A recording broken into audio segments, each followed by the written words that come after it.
सत श्री अकाल टीवी 84 देख रहे सारे दर्शकों का स्वागत है। मैं हरप्रीत कौर ते बुलेटिन की शुरुआत करते हैं हेडलाइंस के नाल।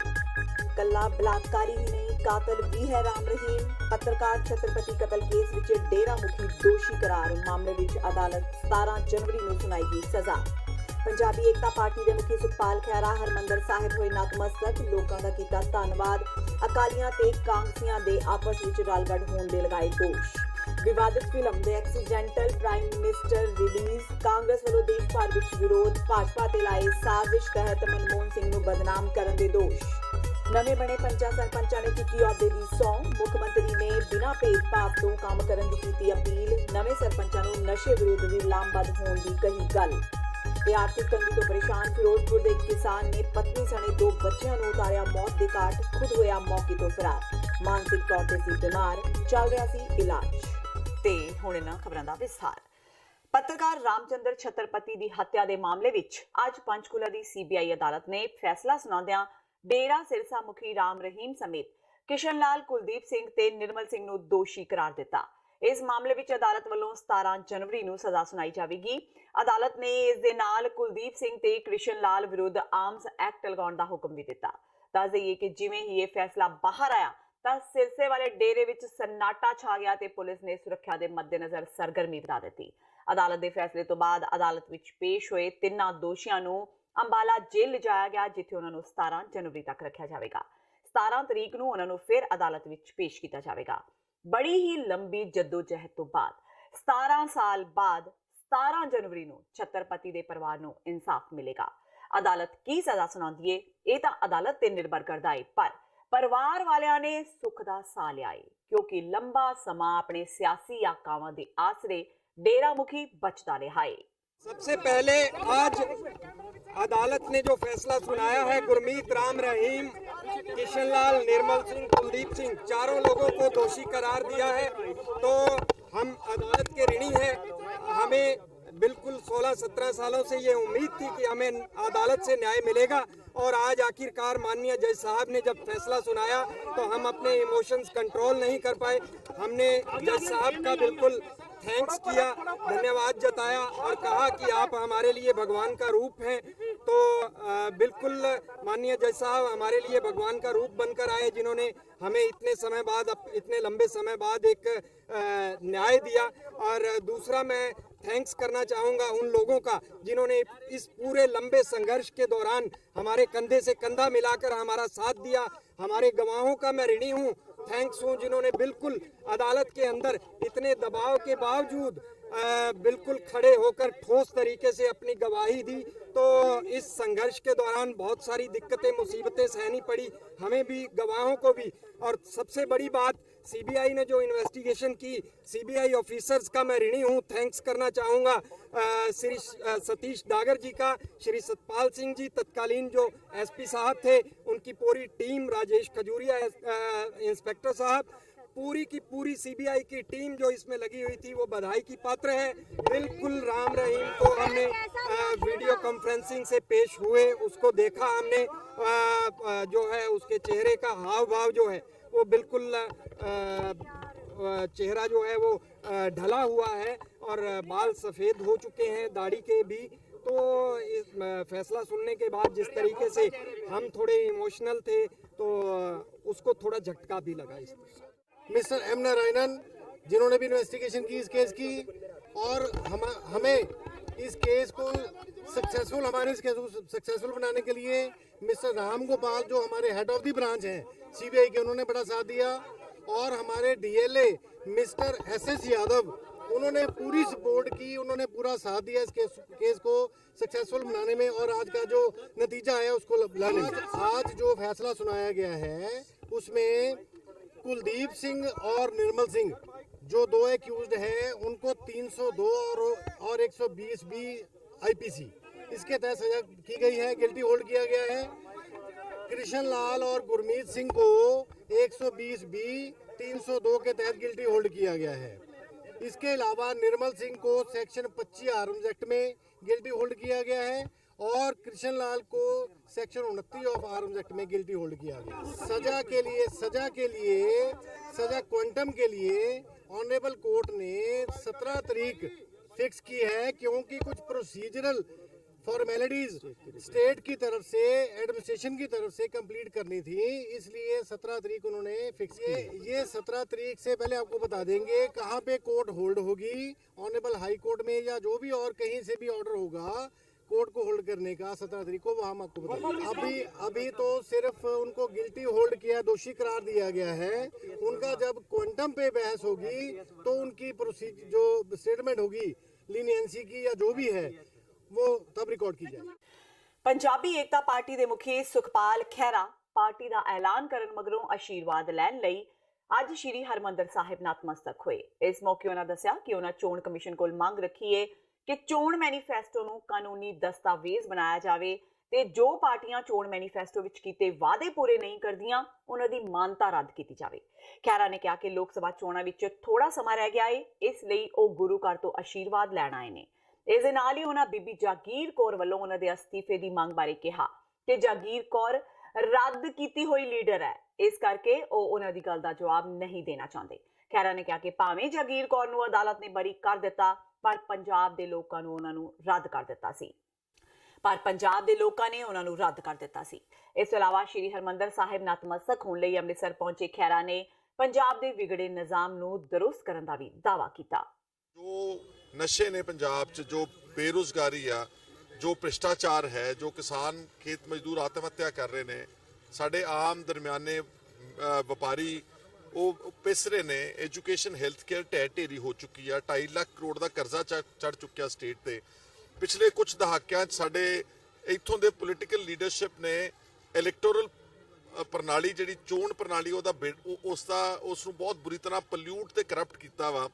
सारियां चोणां विच शराब, पैसा, भुक्की, डोडे, नशे, ये सारियां गल्लां तो निजात दिवाउण वास्ते असीं अपनी यह पंजाबी एकता पार्टी खड़ी कीती आ।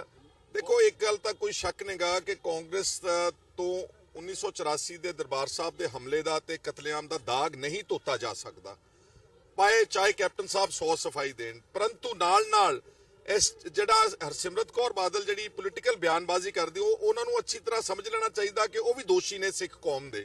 ਉਹਨਾਂ ਨੇ ਐਸਜੀਪੀਸੀ ਨੂੰ ਤਬਾਹ ਕੀਤਾ, ਆਪਣੇ ਨਿੱਜੀ ਸਵਾਰਥਾਂ ਵਾਸਤੇ ਵਰਤਿਆ। ਉਹਨਾਂ ਨੇ ਅਕਾਲ ਤਖਤ ਸਾਹਿਬ ਵਰਗੇ ਮਹਾਨ ਸੰਸਥਾ ਨੂੰ ਨਹੀਂ ਬਖਸ਼ਿਆ, ਉੱਥੋਂ ਦੇ ਅਕਾਲ ਤਖਤ ਦੇ ਜਥੇਦਾਰ ਦੇ ਕੋਲੋਂ ਗਲਤ ਹੁਕਮਨਾਮੇ ਜਾਰੀ ਕਰਵਾਏ। ਡੇਰਾ ਸੱਚਾ ਸੌਦਾ ਦੇ ਮੁਖੀਆਂ ਨੂੰ ਪਹਿਲਾਂ ਪ੍ਰੈਸ਼ਰ ਵਿੱਚ ਲਿਆ ਕੇ ਸੱਦਿਆ ਗਿਆ, ਫਿਰ ਉਸ ਨੂੰ ਬਿਨਾਂ ਕਿਸੇ ਐਕਸਪਲੇਨੇਸ਼ਨ ਤੋਂ ਮਾਫ ਕੀਤਾ ਗਿਆ। ਜੋ ਅਕਾਲੀ ਦਲ ਨੇ ਆਪਣੇ ਸਰਵੋੱਚ ਸਿੱਖ ਇੰਸਟੀਟਿਊਸ਼ਨਸ ਦਾ ਘਾਣ ਕੀਤਾ ਵਾ, ਨੁਕਸਾਨ ਕੀਤਾ, ਉਹ ਹਰਸਿਮਰਤ ਕੌਰ ਬਾਦਲ ਤੇ ਸਾਰਾ ਬਾਦਲ ਦਾ ਪਰਿਵਾਰ ਦੋਸ਼ੀ ਆ। ਤਾਈਓ ਜੁੱਤੀਆਂ ਝਾੜਦੇ ਫਿਰਦੇ ਸੀਗੇ, ਬਿਨ ਬੁਲਾਏ ਜੁੱਤੀਆਂ ਝਾੜੀਆਂ। ਇਥੋਂ ਪਤਾ ਲੱਗ ਜਾਂਦਾ ਵਾ ਕਿ ਉਹਨਾਂ ਨੇ ਆਪਣੇ ਗੁਨਾਹ ਤੇ ਜਿਹੜੇ ਜੋ ਗਲਤੀਆਂ ਕੀਤੀਆਂ ਉਹ ਕਬੂਲੀਆਂ ਨੇ। ਬੁੱਧਵਾਰ ਨੂੰ ਹਰਿਆਣਾ ਸ਼੍ਰੋਮਣੀ ਗੁਰਦੁਆਰਾ ਪ੍ਰਬੰਧਕ ਕਮੇਟੀ ਦੇ ਮੁੱਖ ਦਫ਼ਤਰ ਚੀਕਾ ਸਥਿਤ ਗੁਰਦੁਆਰਾ 6ਵੀਂ ਤੇ 9ਵੀਂ ਪਾਤਸ਼ਾਹੀ ਵਿੱਚ ਕਾਰਜਕਾਰਨੀ ਕਮੇਟੀ ਦੀ ਬੈਠਕ ਵਿੱਚ ਇਸ ਨੂੰ ਸਵੀਕਾਰ ਵੀ ਕਰ ਲਿਆ ਗਿਆ ਹੈ। ਜਨਰਲ ਸਕੱਤਰ ਜੋਗਾ ਸਿੰਘ ਨੇ ਦੱਸਿਆ ਕਿ ਸੀਨੀਅਰ ਉਪ ਪ੍ਰਧਾਨ ਦੀਦਾਰ ਸਿੰਘ ਨਲਵੀ ਨੂੰ ਕਮੇਟੀ ਦਾ ਕਾਰਜਕਾਰੀ ਪ੍ਰਧਾਨ ਥਾਪਿਆ ਗਿਆ ਹੈ। ਨਵੇਂ ਪ੍ਰਧਾਨ ਤੇ ਐਗਜ਼ੀਕਿਊਟਿਵ ਬਾਡੀ ਦੀਆਂ ਚੋਣਾਂ ਲਈ 30 ਜਨਵਰੀ ਨੂੰ ਆਮ ਮੀਟਿੰਗ ਬੁਲਾਈ ਗਈ ਹੈ। ਝਿੰਡਾ ਦੀ ਅਗਵਾਈ ਵਿੱਚ 13 ਸਾਲ ਦੇ ਲੰਬੇ ਸੰਘਰਸ਼ ਤੋਂ ਬਾਅਦ ਸ਼੍ਰੋਮਣੀ ਗੁਰਦੁਆਰਾ ਪ੍ਰਬੰਧਕ ਕਮੇਟੀ ਤੋਂ ਵੱਖ ਹਰਿਆਣਾ ਸ਼੍ਰੋਮਣੀ ਗੁਰਦੁਆਰਾ ਪ੍ਰਬੰਧਕ ਕਮੇਟੀ ਦਾ ਗਠਨ ਕੀਤਾ ਗਿਆ ਸੀ। 6 ਜੁਲਾਈ 2014 ਨੂੰ ਤਤਕਾਲੀ ਮੁੱਖ ਮੰਤਰੀ ਭੁਪਿੰਦਰ ਹੁੱਡਾ ਨੇ ਵੱਖਰੀ ਕਮੇਟੀ ਬਣਾਉਣ ਬਾਰੇ ਐਲਾਨ ਕੀਤਾ ਸੀ। ਇਸ ਵਿੱਚੋਂ 11 ਜੁਲਾਈ ਨੂੰ ਵਿਧਾਨ ਸਭਾ ਵਿੱਚ ਬਿੱਲ ਪਾਸ ਕਰਵਾ ਕੇ ਇਸ ਨੂੰ ਕਾਨੂੰਨੀ ਰੂਪ ਦਿੱਤਾ ਗਿਆ ਤੇ ਹਰਿਆਣਾ ਸਿੱਖ ਗੁਰਦੁਆਰਾ ਪ੍ਰਬੰਧਕ ਕਮੇਟੀ ਦੀ 41 ਮੈਂਬਰੀ ਐਡਹੌਕ ਕਮੇਟੀ ਵਿੱਚ ਝਿੰਡਾ ਪ੍ਰਧਾਨ ਬਣਾਏ ਗਏ ਸਨ। ਸ਼੍ਰੋਮਣੀ ਗੁਰਦੁਆਰਾ ਪ੍ਰਬੰਧਕ ਕਮੇਟੀ ਨੇ ਇਸ ਨੂੰ ਸੁਪਰੀਮ ਕੋਰਟ ਵਿੱਚ ਚੁਣੌਤੀ ਦਿੱਤੀ ਸੀ। ਇਹ ਕੇਸ ਅਜੇ ਵੀ ਲੰਬਿਤ ਪਿਆ ਹੈ। ਝਿੰਡਾ ਨੇ ਜਨਤਾ ਅਕਾਲੀ ਦਲ ਬਣਾਉਣ ਦਾ ਵੀ ਐਲਾਨ ਕੀਤਾ ਸੀ। 1984 ਦੌਰਾਨ 5 ਸਿੱਖਾਂ ਦਾ ਕਤਲ ਕਰਨ ਦੇ ਦੋਸ਼ ਵਿੱਚ ਉਮਰ ਕੈਦ ਦੀ ਸਜ਼ਾ ਭੁਗਤ ਰਹੇ ਸੱਜਣ ਕੁਮਾਰ ਦੀ ਅਪੀਲ ਤੇ ਸੁਪਰੀਮ ਕੋਰਟ ਸੁਣਵਾਈ ਲਈ ਰਾਜ਼ੀ ਹੋ ਗਈ ਹੈ। ਅਦਾਲਤ ਨੇ 14 ਜਨਵਰੀ ਨੂੰ ਸੱਜਣ ਕੁਮਾਰ ਦੀ ਅਪੀਲ ਤੇ ਸੁਣਵਾਈ ਤੈਅ ਕੀਤੀ ਹੈ। ਸੱਜਣ ਕੁਮਾਰ ਨੇ ਬੀਤੀ 31 ਦਸੰਬਰ ਨੂੰ ਆਪਣੇ 2 ਸਾਥੀ ਮੁਜਰਮ ਮਹਿੰਦਰ ਯਾਦਵ ਤੇ ਕ੍ਰਿਸ਼ਨ ਖੋਖਰ ਨਾਲ ਦਿੱਲੀ ਦੀ ਕੜਕੜਡੂਮਾ ਅਦਾਲਤ ਵਿੱਚ ਸਮਰਪਣ ਕਰ ਦਿੱਤਾ ਸੀ। ਦਿੱਲੀ ਚੌਣੇ ਵਿੱਚ 5 ਸਿੱਖਾਂ ਦੇ ਕਤਲ ਦੇ ਮਾਮਲੇ ਵਿੱਚ ਸੱਜਣ ਕੁਮਾਰ ਸਮੇਤ 6 ਜਣਿਆਂ ਨੂੰ ਧਾਰਾ 302 ਤਹਿਤ ਦੋਸ਼ੀ ਠਹਿਰਾਇਆ ਗਿਆ। ਅਦਾਲਤ ਨੇ ਸੱਜਣ ਕੁਮਾਰ ਨੂੰ 5 ਲੱਖ ਰੁਪਏ ਦਾ ਜੁਰਮਾਨਾ ਵੀ ਲਗਾਇਆ ਸੀ।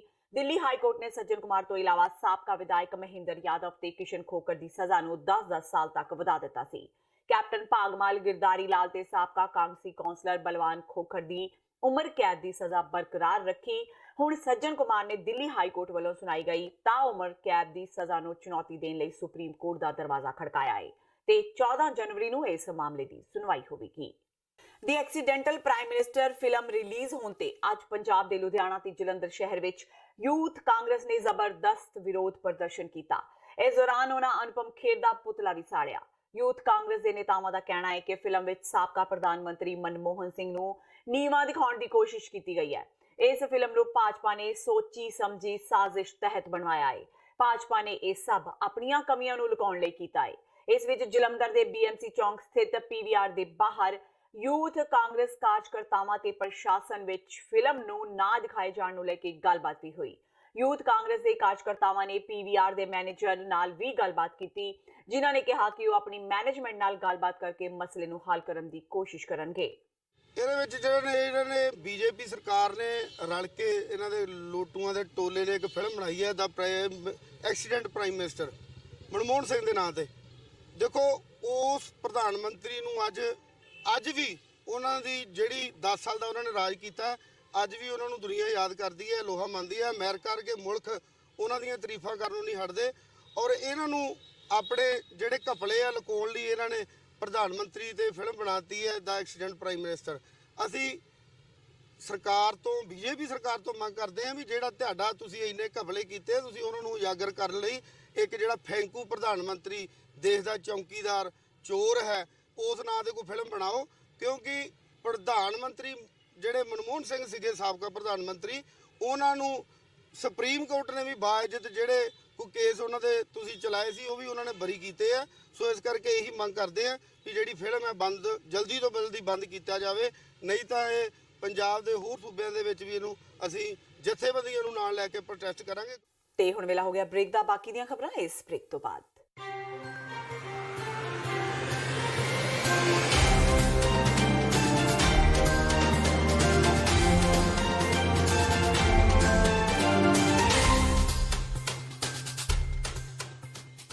ਕੀ ਤੁਸੀਂ ਆਪਣੇ ਟੈਕਸਿਸ ਨੂੰ ਲੈ ਕੇ ਚਿੰਤਤ ਹੋ? ਤੁਸੀਂ ਆਪਣੀ ਕਮਾਈ ਲਈ ਮਿਹਨਤ ਕਰਦੇ ਹੋ, ਭਾਵੇਂ ਤੁਸੀਂ ਨੌਕਰੀ ਵਿੱਚ ਹੋਵੋ ਜਾਂ ਆਪਣਾ ਬਿਜ਼ਨਸ ਚਲਾਉਂਦੇ ਹੋ। ਜਦੋਂ ਟੈਕਸ ਭਰਨ ਦਾ ਸਮਾਂ ਆਉਂਦਾ ਤਾਂ ਤੁਹਾਨੂੰ ਇੱਕ ਭਰੋਸੇਯੋਗ ਟੈਕਸ ਅਕਾਊਂਟੈਂਟ ਦੀ ਲੋੜ ਹੈ ਜੋ ਟੈਕਸ ਬੈਲੈਂਸ ਦਾ ਤੁਹਾਡੇ ਪੱਖ ਵਿੱਚ ਜਾਣਾ ਯਕੀਨੀ ਬਣਾਵੇ। ਸਿਆਟਲ ਦੀ ਜਾਣੀ ਪਛਾਣੀ company Accurate accountants and Taxes ਤੁਹਾਡੀ ਸੇਵਾ ਵਿੱਚ ਹਾਜ਼ਰ ਹੈ। ਅਸੀਂ ਹਰ ਤਰ੍ਹਾਂ ਦੇ ਟੈਕਸ ਭਰਨ ਵਿੱਚ ਤੁਹਾਡੀ ਮਦਦ ਕਰਾਂਗੇ। ਟੈਕਸ ਸੰਬੰਧੀ ਕਿਸੇ ਵੀ ਤਰ੍ਹਾਂ ਦੇ ਸਵਾਲ ਲਈ ਅੱਜ ਹੀ ਸਾਡੇ ਤੱਕ ਪਹੁੰਚ ਕਰੋ। Accurate accountants and Texas.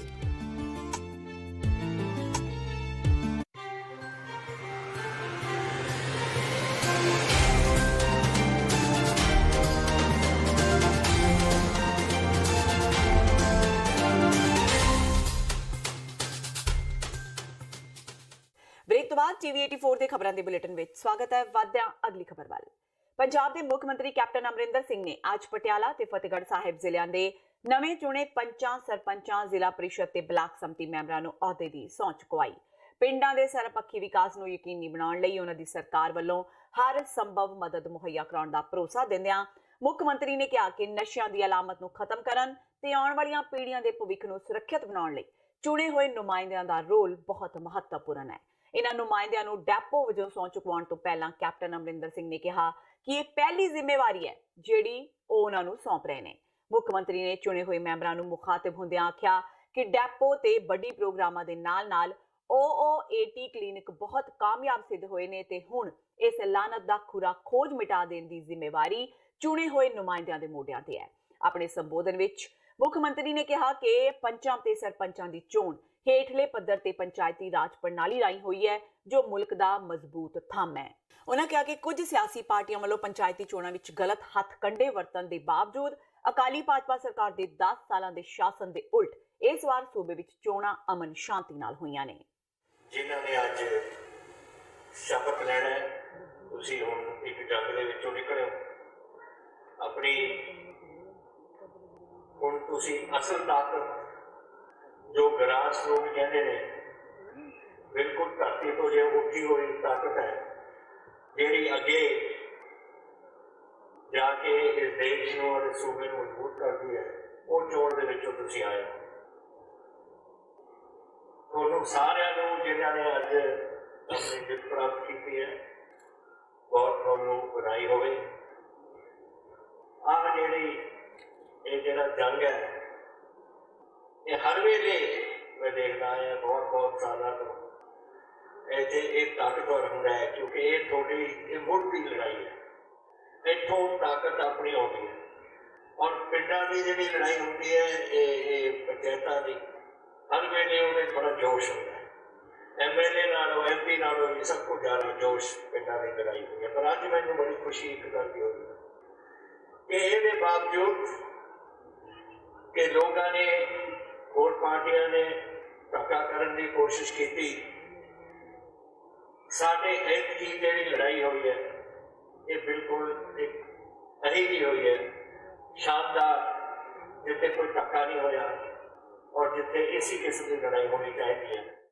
ਕਈ ਕੀੜੇ ਅਜਿਹੇ ਹੁੰਦੇ ਨੇ ਜਿਨ੍ਹਾਂ ਉੱਤੇ ਜਿੰਨਾ ਮਰਜ਼ੀ ਸਪਰੇਅ ਕਰ ਲਿਆ ਜਾਏ ਉਹਨਾਂ ਨੂੰ ਕੋਈ ਫਰਕ ਨਹੀਂ ਪੈਂਦਾ, ਤੇ ਇਦਾਂ ਦਾ ਹੀ ਹਾਲ ਪੰਜਾਬ ਸਰਕਾਰ ਦਾ ਹੈ। ਕੈਪਟਨ ਸਰਕਾਰ ਦੀ ਕੀੜੇ ਨਾਲ ਤੁਲਨਾ ਕੀਤੀ ਹੈ ਸਾਬਕਾ ਮੁੱਖ ਮੰਤਰੀ ਪ੍ਰਕਾਸ਼ ਸਿੰਘ ਬਾਦਲ ਨੇ। ਬਾਦਲ ਅੱਜ ਸਟੀਲ ਸਿਟੀ ਮੰਡੀ ਗੋਬਿੰਦਗੜ੍ਹ ਵਿੱਚ ਲੋਹਾ ਵਪਾਰੀ ਦੇਵੀ ਦਿਆਲ ਪ੍ਰਾਸ਼ਰ ਨਾਲ ਨਿੱਜੀ ਮੁਲਾਕਾਤ ਕਰਨ ਪਹੁੰਚੇ। ਇਸ ਮੌਕੇ ਪੱਤਰਕਾਰਾਂ ਨਾਲ ਗੱਲਬਾਤ ਦੌਰਾਨ ਉਹਨਾਂ ਕਿਹਾ ਕਿ ਕੈਪਟਨ ਸਰਕਾਰ ਕੋਲ ਸਰਕਾਰ ਚਲਾਉਣ ਦਾ ਤਜਰਬਾ ਹੀ ਨਹੀਂ ਹੈ। ਬਾਦਲ ਨੇ ਕਿਹਾ ਕਿ ਪੰਜਾਬ ਵਿੱਚ ਉਹਨਾਂ ਦੀ ਵੀ ਸਰਕਾਰ ਰਹੀ ਸੀ ਤੇ ਲੋਕਾਂ ਨੂੰ ਹਰ ਸਹੂਲਤ ਦਿੱਤੀ ਜਾਂਦੀ ਸੀ, ਪਰ ਕੈਪਟਨ ਰੈਵਨਿਊ ਕੱਟ ਹੋਣ ਦਾ ਰੋਣਾ ਰੋ ਕੇ ਲੋਕਾਂ ਨੂੰ ਗੁੰਮਰਾਹ ਕਰ ਰਹੇ ਨੇ। ਬਸ ਕਿ ਇੰਡਸਟਰੀ ਨੂੰ 5 ਯੂਨਿਟ ਦੇਣ ਦੀ ਗੱਲ ਕੀਤੀ ਸੀ ਇਹਨਾਂ ਨੇ, ਤੇ ਕਹਿੰਦੇ ਦੇ ਵੀ ਦਿੱਤੀ, ਪਰ ਇੰਡਸਟਰੀ ਨੂੰ 5 ਯੂਨਿਟ ਮਿਲ ਨਹੀਂ ਰਹੀ ਹੈ।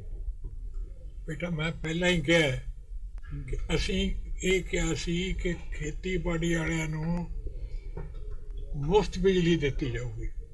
ਫਿਰ ਅਸੀਂ ਕੋਈ ਐ ਨਹੀਂ ਆਖਿਆ ਵੀ ਆਪ ਕੋਈ ਗੱਲ ਛੱਤ। ਉਸ ਤੋਂ ਬਾਅਦ ਮੇਰਾ ਖਿਆਲ ਅੱਜ ਤੱਕ ਜਿਹੜਾ ਵਾਅਦਾ ਕੀਤਾ ਉਹਨੇ ਪੂਰਾ ਸਿਰੇ ਚੜੇ, ਕੋਸ਼ਿਸ਼ ਕੀਤੀ ਸਿਰੇ ਚੜੇ। ਮੇਰਾ ਮਤਲਬ ਹੈ ਕੋਈ ਵੀ ਚੀਜ਼ ਹੋਵੇ, ਕਿਸੇ ਨੂੰ ਰਿਲੀਫ ਦੇਣਾ, ਕਿਸੇ ਨੂੰ ਕੋਈ ਕਰਨਾ, ਆਪੋਜੀਸ਼ਨ ਤਾਂ ਥੋੜਾ ਜਿਹਾ ਰੌਲਾ ਪਾ ਸਕਦੀ ਹੈ। ਇਹ ਇਹੋ ਜਿਹੀ ਗੌਰਮੈਂਟ ਹੈ ਜਿਹਦੇ ਨਾ ਰੌਲੇ ਦਾ ਅਸਰ ਹੈ ਨਾ ਲੈਣਾ ਅਸਰ। ਜਿਵੇਂ ਹੁਣ ਸਪਰੇਅ ਕਰਦੇ ਆਪਾਂ, ਕਈ ਸੁੰਡੀਆਂ ਉਹ ਭਾਵੇਂ ਸਪਰੇਅ ਕਰ ਲਓ ਤਾਂ ਵੀ ਨਹੀਂ ਮਰਦੀ। ਕੇਂਦਰੀ ਫੂਡ ਪ੍ਰੋਸੈਸਿੰਗ ਮੰਤਰੀ ਹਰਸਿਮਰਤ ਕੌਰ ਬਾਦਲ ਨੇ ਅੱਜ ਕਿਹਾ ਕਿ ਕਾਂਗਰਸ ਸਰਕਾਰ ਦੀਆਂ ਨਾਕਾਮੀਆਂ ਕਰਕੇ ਕਰਤਾਰਪੁਰ ਲਾਂਘੇ ਦਾ ਕੰਮ ਪ੍ਰਭਾਵਿਤ ਹੋ ਰਿਹਾ ਹੈ। ਉਹਨਾਂ ਇਸ ਵਕਾਰੀ ਪ੍ਰੋਜੈਕਟ ਨੂੰ ਫੁਰਤੀ ਨਾਲ ਮੁਕੰਮਲ ਕਰਵਾਉਣ ਵਾਸਤੇ ਸਰਕਾਰ ਨੂੰ ਆਪਣੀ ਕਾਰਜਸ਼ੈਲੀ ਸੁਧਾਰਨ ਲਈ ਆਖਿਆ। ਬੀਬੀ ਬਾਦਲ ਨੇ ਕਿਹਾ ਕਿ ਕਿੰਨੀ ਹੈਰਾਨੀ ਦੀ ਗੱਲ ਹੈ ਕਿ ਮੁੱਖ ਮੰਤਰੀ ਕੈਪਟਨ ਅਮਰਿੰਦਰ ਸਿੰਘ ਨੂੰ ਆਪਣੀ ਸਰਕਾਰ ਦੇ ਲਾਪਰਵਾਹੀ ਭਰੇ ਕੰਮਕਾਜੀ ਵਤੀਰੇ ਦੀ ਵੀ ਸੋਝੀ ਨਹੀਂ ਹੈ, ਜਿਸ ਕਰਕੇ ਇਹ ਪ੍ਰੋਜੈਕਟ ਤਕਰੀਬਨ 1 ਮਹੀਨਾ ਪਛੜ ਚੁੱਕਾ ਹੈ।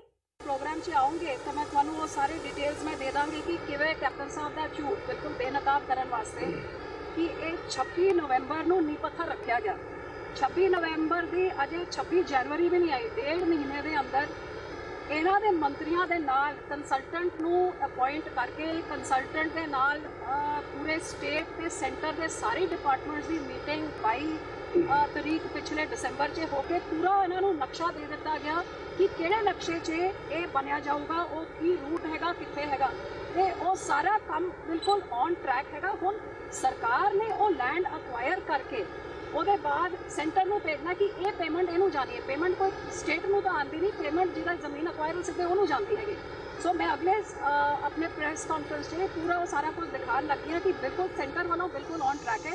ਕੈਪਟਨ ਸਾਹਿਬ ਜੇ ਦਫ਼ਤਰ 'ਚ ਜਾਣਗੇ ਤਾਂ ਉਹਨਾਂ ਨੂੰ ਕੁਝ ਪਤਾ ਲੱਗੂਗਾ। ਇਹਨਾਂ ਦੇ ਆਪ ਦੇ ਮੰਤਰੀ ਨੇ ਅਟੈਂਡ ਕੀਤੀ ਉਹ ਮੀਟਿੰਗ ਦਿੱਲੀ 'ਚ, ਤਾਂ ਹੁਣ ਇਹ ਬੇਫਜ਼ੂਲ ਗੱਲਾਂ ਜਿਨ੍ਹਾਂ ਨੇ 2 ਸਾਲ 'ਚ ਕੱਖ ਨਹੀਂ ਕੀਤਾ ਪੰਜਾਬ ਵਾਸਤੇ, ਜਿਹੜੇ ਵਾਅਦੇ ਕੀਤੇ ਸੀ ਉਹ ਵਾਅਦੇ ਤੋਂ ਵੀ ਬਹੁਤ ਦੂਰ ਨਜ਼ਰ ਆ ਰਹੇ ਨੇ, ਤੇ ਹੁਣ ਸੈਂਟਰ ਦੇ ਕੰਮ 'ਚ ਉਂਗਲ ਚੱਕ ਰਹੇ ਨੇ। ਜਿਹੜਾ ਕਰਤਾਰਪੁਰ ਲਾਂਘਾ 70 ਸਾਲ ਨਹੀਂ ਮਿਲ ਸਕਿਆ, ਉਹ ਇਹ ਸਰਕਾਰ ਨੇ ਮਨਜ਼ੂਰੀ ਦੇ ਕੇ ਸਾਰਾ ਕੰਮਕਾਜ ਅਪਾਇੰਟ ਕਰਕੇ ਜਿਹੜੀ ਕਮੇਟੀ ਜਿਹਨੇ ਇਹਨੂੰ ਕੋਆਰਡੀਨੇਟ ਕਰਨਾ ਉਸ ਕਮੇਟੀ ਨੂੰ ਅਪਾਇੰਟ ਕਰਕੇ ਪੂਰਾ ਰਸਤਾ ਵੀ ਇਹਨਾਂ ਨੂੰ ਦਿਖਾਤਾ, ਤੇ ਹੁਣ ਖਸਰੇ ਨੰਬਰ ਜਿਵੇਂ ਦੋਗੇ ਇਮੀਡੀਏਟਲੀ ਉਹਦੀ ਐਕੁਇਜ਼ੀਸ਼ਨ ਸ਼ੁਰੂ ਹੋ ਜਾਊਗੀ।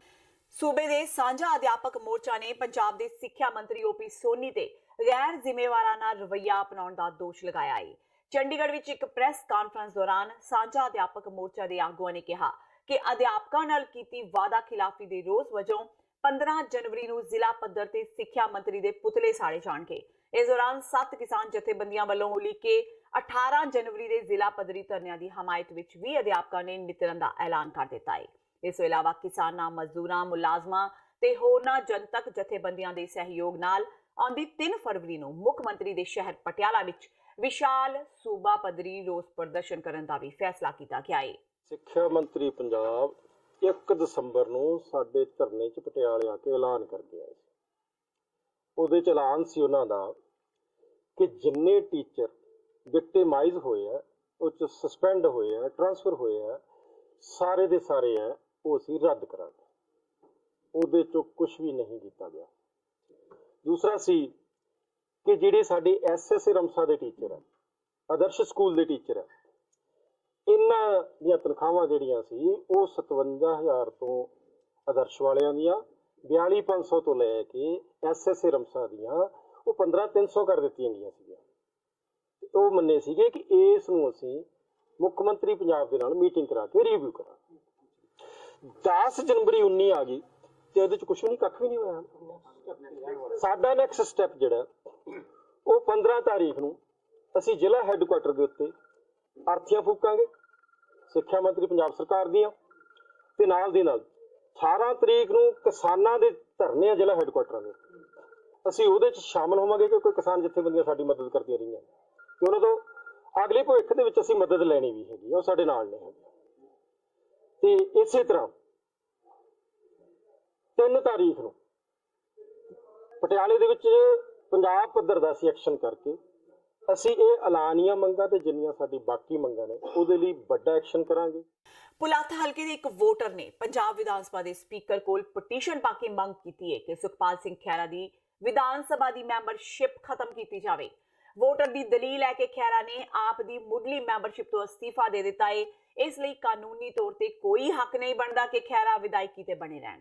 ਪੁਲਾਥ ਵਿਧਾਨ ਸਭਾ ਹਲਕੇ ਦੀ ਨਾਂ ਦੇ ਪਿੰਡ ਮੇਟਲਾ ਵਾਸੀ ਹਰਸਿਮਰਨ ਸਿੰਘ ਨੇ ਪਟੀਸ਼ਨ ਫਾਈਲ ਕਰਦਿਆਂ ਕਿਹਾ ਹੈ ਕਿ ਉਹ ਇਸ ਵਿਧਾਨ ਸਭਾ ਹਲਕੇ ਦਾ ਰਜਿਸਟਰਡ ਵੋਟਰ ਹੈ ਤੇ ਇੱਕ ਵੋਟਰ ਹੋਣ ਦੇ ਨਾਤੇ ਉਹ ਮੰਗ ਕਰਦਾ ਹੈ ਕਿ ਖਹਿਰਾ ਨੂੰ ਵਿਧਾਇਕ ਪਦ ਦੇ ਅਹੁਦੇ ਤੋਂ ਅਯੋਗ ਕਰਾਰ ਦੇ ਕੇ ਵਿਧਾਨ ਸਭਾ ਤੋਂ ਬਾਹਰ ਕੀਤਾ ਜਾਵੇ।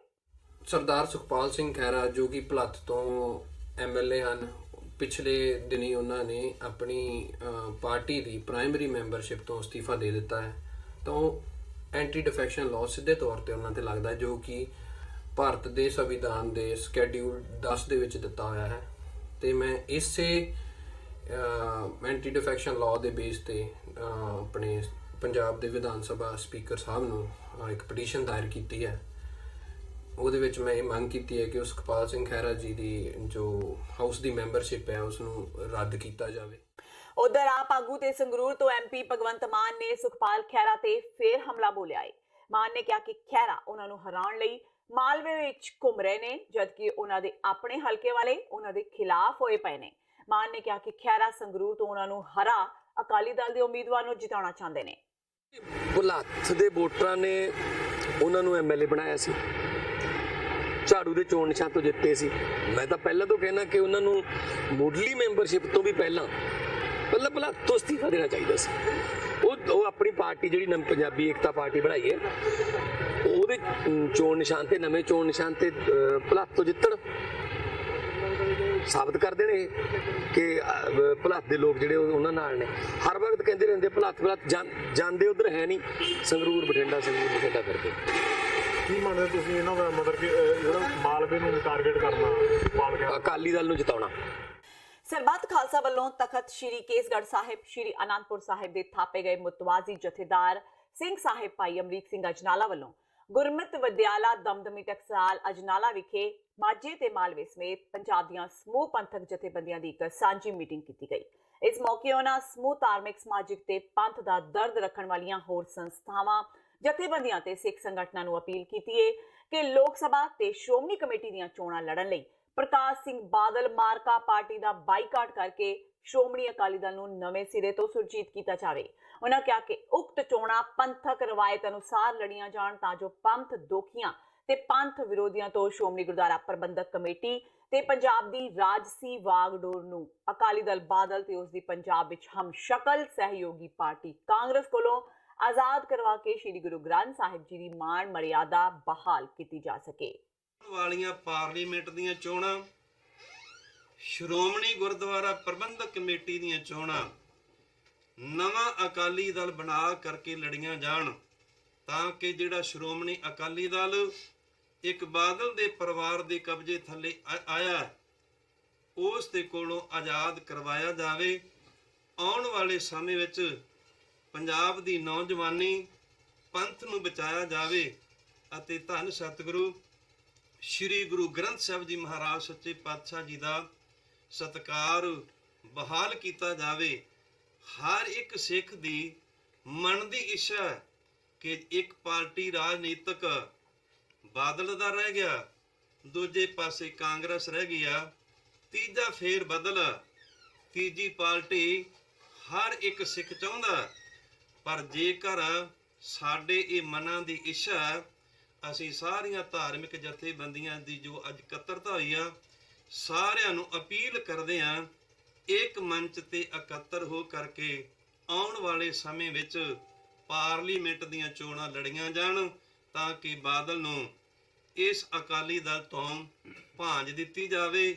ਫਿਰੋਜ਼ਪੁਰ ਤੋਂ ਇੱਕ ਦਿਲ ਦਹਿਲਾ ਦੇਣ ਵਾਲਾ ਮਾਮਲਾ ਸਾਹਮਣੇ ਆਇਆ ਹੈ। ਪਿੰਡ ਅਰਮਾਨਪੁਰਾ ਵਿੱਚ ਆਰਥਿਕ ਤੰਗੀ ਤੋਂ ਪਰੇਸ਼ਾਨ ਇੱਕ ਕਿਸਾਨ ਨੇ ਆਪਣੀ ਪਤਨੀ ਸਣੇ 2 ਬੱਚਿਆਂ ਨੂੰ ਮੌਤ ਦੇ ਘਾਟ ਉਤਾਰ ਦਿੱਤਾ ਤੇ ਖੁਦ ਫਰਾਰ ਹੋ ਗਿਆ।